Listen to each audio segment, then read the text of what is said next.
कांग्रेस ने जो फिलहाल हमसे बात की,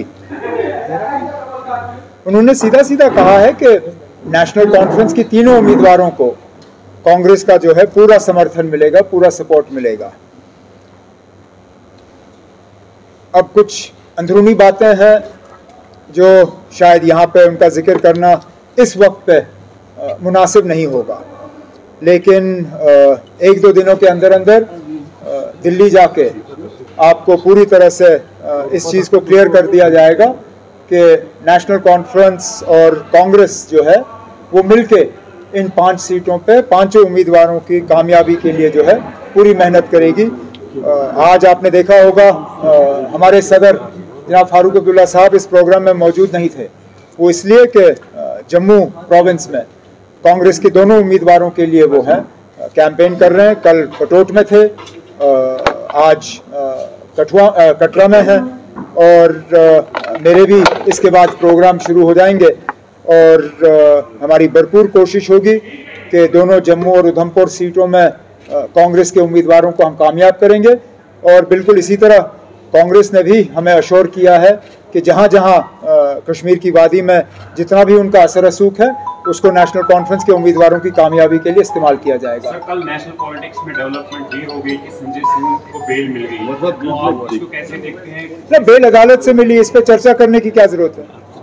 बेल वो तो अदालत ने बार बार कहा है कि bail not jail, bail is the first option, और बेल तो मिलना भी चाहिए।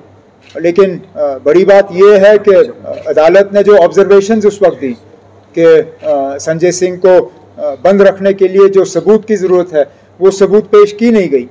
और ये वही केस है जिसमें अरविंद केजरीवाल को भी पकड़ा हुआ है, जिसमें मनीष सिसोदिया को भी पकड़ा हुआ है। तो अगर यही हाल रहा तो हम उम्मीद करते हैं कि जल्द से जल्द न सिर्फ अरविंद केजरीवाल जी को भी बल्कि मनीष सिसोदिया को भी इसमें बेल मिल जाए। उमर साहब, जिस तरह से साउथ कश्मीर की सीट पे आप सामने कैंडिडेट्स आ रहे हैं, आज़ाद साहब हैं, मियां अल्ताफ साहब हैं, और ऐसा लगता है कि शायद महबूबा मुफ्ती भी शायद खुद कंटेस्ट करेंगी वहाँ पे, कैसा मुकाबला आप उस साउथ कश्मीर वाली सीट पे अभी देखते हैं? कोई मुकाबला आसान नहीं होता, लेकिन आप मुझे बताइए ना, कभी कभार तो आपकी कमेंट्री मतलब मीडिया की कमेंट्री में होता है कि अगर स्ट्रेट कॉन्टेस्ट होगा तो नेशनल कॉन्फ्रेंस को नुकसान होगा। यहाँ पे उम्मीदवार ज़्यादा हैं, इसमें भी आपको नेशनल कॉन्फ्रेंस का नुकसान नज़र आता है। आप तय करिए ना, हमारा नुकसान किस चीज़ में है, स्ट्रेट कॉन्टेस्ट में है या मल्टी कॉर्नर कॉन्टेस्ट में है? क्योंकि दोनों तो चल नहीं सकती। या तो इनके लड़ने से साउथ कश्मीर में हमें मुश्किल होगा, या तो फिर सजाद लोन का अकेला हमारे से मुकाबला करना है, उससे हमें परेशानी होगी। दोनों चीज़ें साथ साथ तो चल नहीं सकती। लेकिन जहाँ तक इलेक्शन में उम्मीदवार उतारना ना उतारना, ये पार्टी का अपना फैसला होता है, उन्होंने अपना फैसला ले लिया, ठीक है ना, जो होगा सो होगा। वोट बढ़ता हुआ आपको नजर आ रहा है साउथ कश्मीर, वोट बढ़ता हुआ?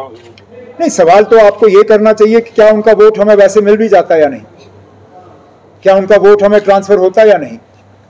आप डीडीसी के नतीजे निकालिए और देखिए कितने वोट ट्रांसफर हुए। क्या उस वक्त वोट पीडीपी से नेशनल कॉन्फ्रेंस को ट्रांसफर हुए या नेशनल कॉन्फ्रेंस से पीडीपी को, या उस वक्त पीसीबी थी, क्या वोट ट्रांसफर हुए या नहीं? उसी से आपको जवाब मिल जाएगा। उमर साहब, क्या इंडिया ब्लॉक में आप आउटसाइड जेएनके भी अलायंस के लिए कैंपेन करेंगे फारूक साहब?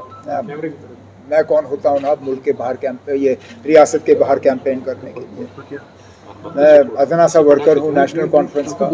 मेरी जिम्मेदारी जो है इन 3 सीटों की है नेशनल कॉन्फ्रेंस के लिए और उन 2 सीटों पे कांग्रेस की मदद करने की।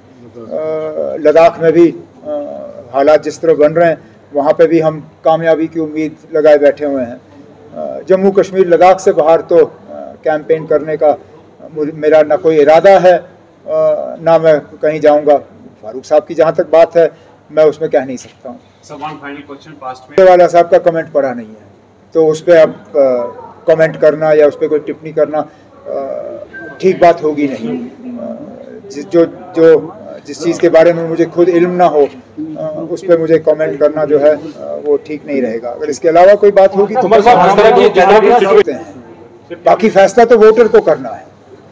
हम उम्मीद करते हैं कि हालात पे जो है मतलब जिस तरह हमें धोखा दिया गया, जिस तरह हमें बेइज्जत किया गया है, कम अज़ कम और किसी तरीके से नहीं तो वोट के ज़रिए यहाँ से अपनी आवाज़ जो है वो बुलंद की जानी चाहिए।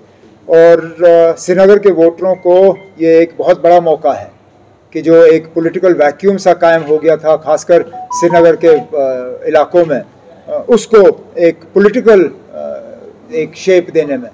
तो मैं उम्मीद करूंगा कि भारी तादाद में वोटर जो हैं श्रीनगर के वो आएंगे और 13 मई को अपने वोट का इस्तेमाल करेंगे।